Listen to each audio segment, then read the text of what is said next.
আমেরিকায় যখন না আমরা কোনো ফার্নিচার কিনি সেগুলো অ্যাসেম্বল হয়ে আসে না, ছোট ছোট পার্টে আসে আর আসার পর আমাদের বাড়িতে অ্যাসেম্বল করতে হয়। তো একটা বাথরুমের জন্য তাক কেনা হয়েছে, আপনাদের দেখাই। তো সে এখন অ্যাসেম্বল করছে, তাকটা পুরো পার্ট বাই পার্ট এসছে।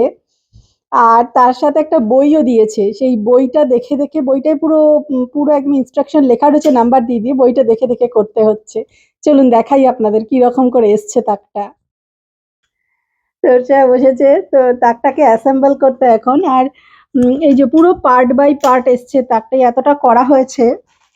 এটা একটা বাথরুমের জন্য সেলফ কেনা হয়েছে। আর এই যে সমস্ত এই যে পার্ট বাই পার্ট রয়েছে তাকটার, সেগুলো একটা একটা করে অ্যাসেম্বল করতে হবে।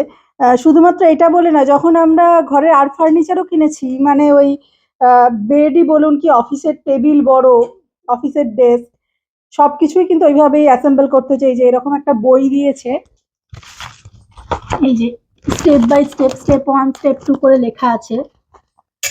তো সেই দেখে দেখে এটাকে করতে হচ্ছে। এগুলোর মধ্যে সব নাম্বারিং করা আছে পার্টস গুলোর মধ্যে। তাকটা যে বানাচ্ছে, এর যে যাবতীয় স্ক্রু, এমনকি স্ক্রু ড্রাইভার, এগুলো সবই কিন্তু এই জিনিসটার সাথেই দিয়েছে। এই যে এখানে এই যে প্যাকেটের মধ্যে রাখা রয়েছে, যে কটা স্ক্রু লাগবে, যা লাগবে সব এটার সাথেই দিয়েছে। যাই হোক, এটা বানাচ্ছে, বানানো হয়ে যাক, তারপরে আপনাদের দেখাচ্ছি হয়ে যাওয়ার পর যে কেমন হলো পুরো তাকটা। এই যে তাকটা তৈরি হয়ে গেছে, আর এই যে এখানটা লাগানো হয়েছে কমোডের ঠিক ওপরটাতে। তো কমোডের পিছনের এই স্পেসটা আমাদের নষ্টই হচ্ছিল, কিছু রাখাও যেত না, আর জিনিসগুলো রাখার জন্য আমার বেশ অসুবিধে হচ্ছিল। তো ভালোই হয়েছে, জিনিসগুলোও কুলিয়ে গেল, এই স্পেসটাও ঠিকঠাক ইউটিলাইজ হলো। তো চলুন, লাগানো তো হয়ে গেছে, এবার এটাকে ঠিকঠাক করে গোছাতে হবে। কিছুটা গোছানো হয়েছে, এখনো গোছাতে হবে। তো এখনকার মতো টাটা।